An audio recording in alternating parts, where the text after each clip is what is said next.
Prizefighter heavyweights. Michael Sprott wins it for the second time. He's the first ever two-time Prizefighter champion for whatever that's worth. And he deserved it because he actually had the hardest draw in the competition. In the first fight, he fought a guy called, what was the guy's name? Damian Wills. And Wills looked pretty useful for the first round.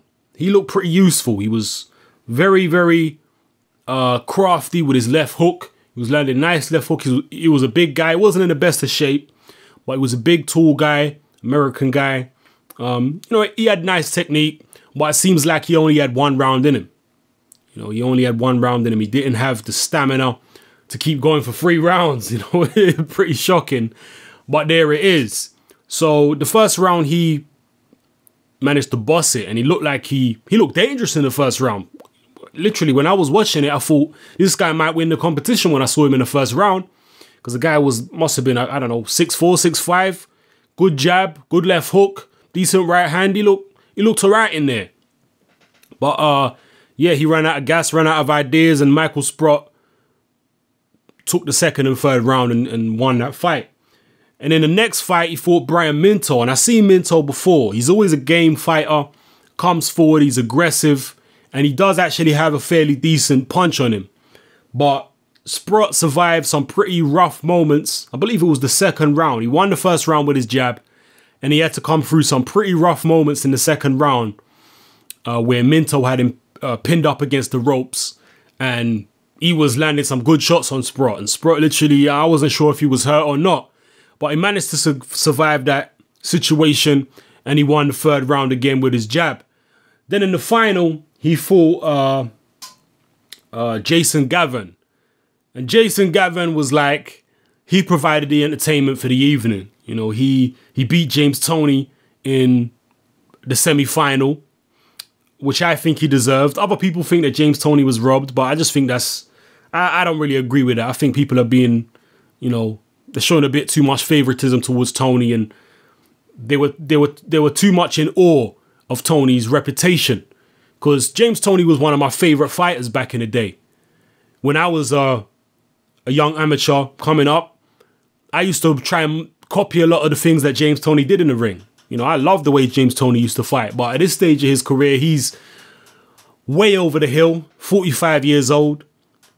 Don't have the reflexes, the speed, the timing, or anything that he used to have. He's just going through the motions. You know, the commentators made some pretty good observations and some pretty good metaphors when they were talking about James Toney. They said he was like an actor who knows the play, but he's struggling to remember the lines. And that's how Toney was in there. And, you know, Jason Gavin basically out-hustled him, outworked him. And apparently Gavin and Toney have sparred a lot together in the Wildcard gym. So, you know, Gavin knew what to do with Toney. And unlike Toney's first round opponent, I can't remember the guy's name, but unlike the guy who fought Toney in the first round, he was some British guy. Gavin, obviously very familiar with Toney, and came over here with a lot of confidence. He's another American fighter, and he showed Toney no respect in the ring. And that's how you have to approach these things. James Toney's been over here in the UK, and basically everyone's been kissing his backside for the whole time he's been here, telling him what a legend he is, and, you know, all this kind of stuff. I don't really like to get into too much of that hero worship. James Toney was one of my favorite fighters back in the day in terms of what he did in the ring. But that don't mean the guy has to be worshipped when you see him. You know what I mean? That don't mean you should be intimidated when you get in the ring with him. It's just another fight. It's just another person that you have to take out. And, you know, Jason Gavin did the business, and he got past James Toney. But when he met Michael Sprott in the final, it was fairly even, to be fair. Jason Gavin is pretty crude, but he's smart. Yeah, he's smart with that crudeness. And it was a fairly even fight for the first couple rounds. But then Jason Gavin seemed to hurt his arm or his shoulder or something like that. He seemed to have some type of injury. And from there on in, he was ineffectual. And Michael Sprott ran away with it, and he became the first ever two-time Prizefighter winner.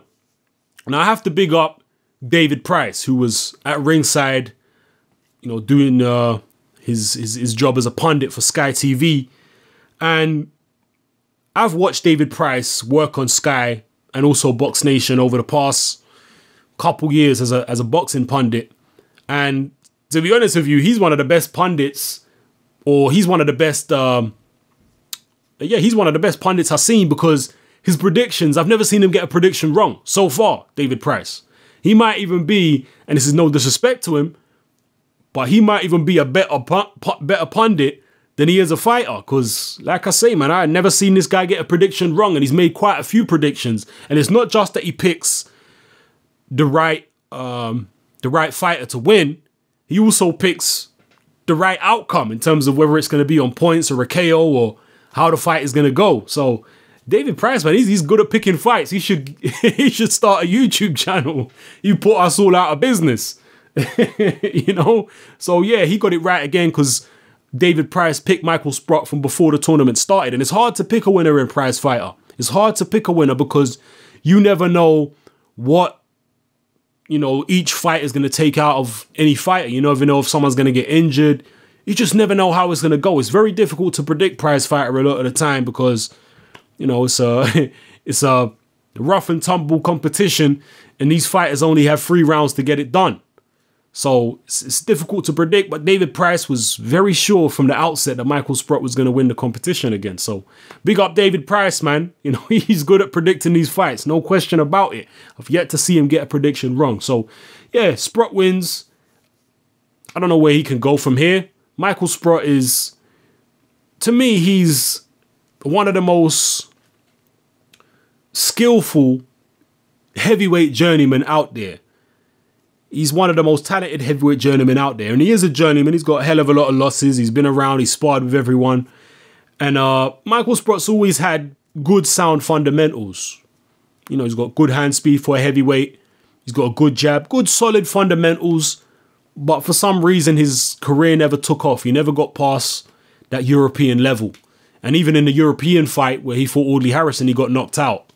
Knocked out cold. So Sprott has always had talent, but he's never managed to just take it that one step further. Never managed to do it in his entire career. And he's obviously still hoping to do it. He's obviously still hoping that one day he gets a title shot, because he saw Audley Harrison, a man who he had previously knocked out cold as well, go on to get a title shot against David Haye. So I'm sure Sprott is hoping for that. He's hoping to, you know, get one last payday in his career. He's obviously a veteran. And considering the amount of fights he's had, considering the amount of punches he's had to take in his career, he's holding up pretty well. Yeah, because if you look at guys who came along in the same generation of British heavyweights as Michael Sprott, they ain't doing as well as he is. Audley Harrison ain't doing as well as Sprott is doing. Danny Williams ain't doing as well as Sprott is doing right now. You know, Sprott looks better than both those guys right now. So it's, you know, there may be some life in the old dog yet. You know, he's a workhorse of the UK heavyweight scene. I wish him all the best. He's a likable guy. Hopefully he will manage to make himself some money with a big fight before he retires. But again, like I say, he's never managed to step it up to that next level. And whenever I've seen him in there with world-class or former world-class fighters, one of the problems with him is that he never seems to believe in himself enough. At least that's my interpretation of it. When I saw him fight Lamont Brewster, he seemed so intimidated by Brewster. So intimidated. And he just didn't do anything in the ring. You know, it was obvious even to the crowd when he fought Brewster that it's like he didn't want to be in there. So I don't know, man. But hopefully, like I say, there's one last hurrah for Michael Sprott, and he can get the big payday on the big stage that he's always wanted to get. We'll see where it goes from here. If effort was rewarded, then he certainly deserves it, because he's literally he's put in a hell of a lot of effort in his career, and he's tried as hard as he can possibly try. So, you know, it is what it is. Anyway, drop your comments below. Let me know how you felt about this Prizefighter. Did you like it? I think overall it was fairly entertaining. All the fights were pretty scrappy. There was no dramatic knockouts. James Toney scored the only stoppage in the tournament in the first round, where, at least in my opinion, he took on the weakest fighter in the competition. But he did get the stoppage anyway.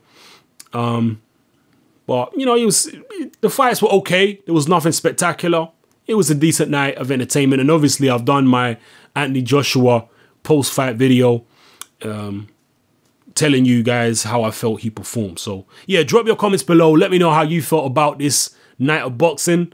Prizefighter heavyweights. Let me know who you want to see in the next Prizefighter heavyweights, and let me know where you think Michael Sprott can go from here. Drop your comments below. This is Hatman. I'm out.